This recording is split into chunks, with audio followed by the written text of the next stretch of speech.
Hello යාළුවනේ. ඉතින් අපි අද චානක වීලොග්ස් එකකින් අරගෙන එන්නේ ලස්සන පාක් එකක් පිළිබඳව. ඉතින් මේක තියෙන්නේ කොළඹ ප්‍රදේශයේ පාර්ලිමේන්තු පාරේ යනකොට මැද හරියට වෙන තමයි මේ පාක් එක තියෙන්නේ. ඉතින් මේ පාක් එකේ නම තමයි දියසරු උයන කියලා කියන්නේ. ඉතින් මේ දියසරු උයනට එන්ට්‍රස් වෙන්න නම් රුපියල් 100ක ටිකට් එකක් ගන්න ඕන. ඉතින් මේ තියෙන්නේ එන්ට්‍රස් ඒරියා එක. මෙතන ඔෆිස් ඒරියා එකකුත් තියෙනවා. ඉතින් සිකියුරිටි කෙනෙක් ඉන්නවා. ඒ වගේම තමයි මේ පාක් එක ඇතුළට මොනවද ගෙනියන්න පුළුවන්, මේ පාක් එකේ මොනවද තියෙන්නේ, ඒ සියලුම විස්තර මේ යන තැන මැප් එකක් ගහලා බෝඩ් එකකින් බලා ගැනීමේ හැකියාව මෙතන තියෙනවා.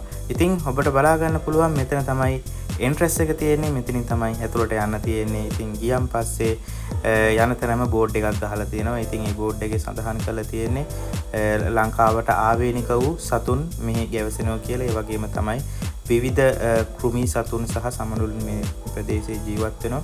ඒ වගේම ජෛව විවිධත්වයකින් යුතු පරිසරයක් තමයි මේ තියෙන්නේ. ඉතින් ඔබට බලා ගන්න පුළුවන් දේශීය ශාක සහ ඒ වගේම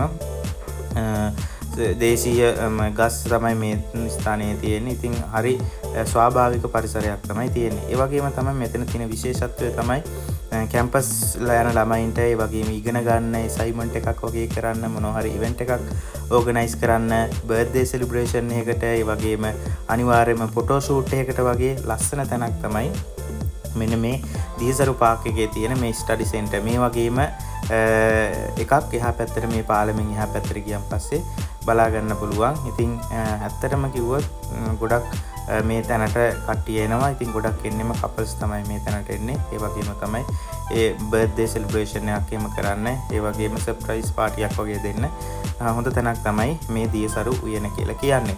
ඉතින් එහෙනම් අපි මේ වීඩියෝ එකකින් අදට සමුගන්නවා. ඉතින් මේ වෙනි වීඩියෝ බලන්න කැමති නම් අපේ චානක වීලොග්ස් එක සබ්ස්ක්‍රයිබ් කරලා තියාගන්න.